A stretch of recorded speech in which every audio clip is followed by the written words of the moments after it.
Well, hello there and good morning, my friends. I've got a story to share with you.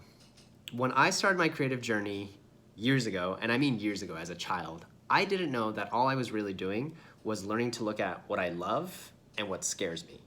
And the reason why I say that is because over time I was taught, and I didn't go to any school, so I don't have any professional training, but I do have an innate talent to just express myself creatively. But I picked up this idea of an inner voice that is a critic, and that critic was the expert who is often institutional thinking that told me what I was supposed to be doing or how it was supposed to be, like the outcome basically.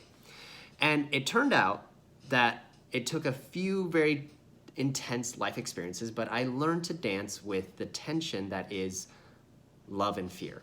Because that's essentially all art is. It's a process of trial and error and experimenting with the limitations of a medium or the tools to push them into a new arena.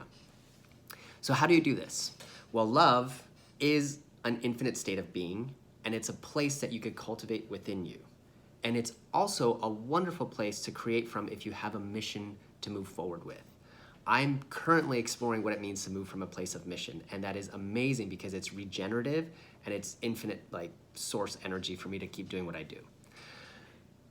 But there's other ways to experiment with creativity through skills. If you really want to master a skill, that's another way to express your creativity. Knowing a craft really well is one way to absolutely excel as an artist.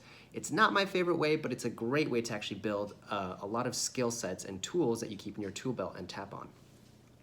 Another method for this is to just move forward with taking an existing talent that you have and asking yourself, what would it look like if you added a creative spin to it?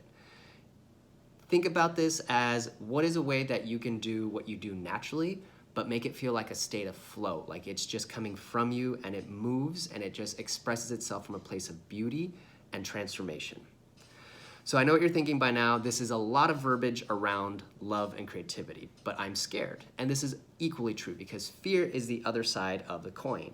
It is where we go and it's infinite and it's, again, a regenerative place that will drive us to go into many places that don't actually feed us.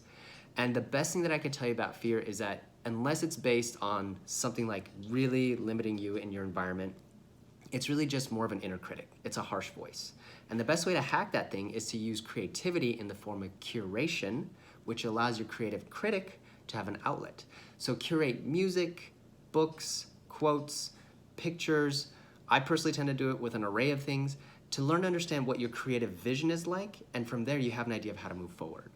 So with that, that's the process of creative journey for me, learning to dance with love and with fear and be in that edge.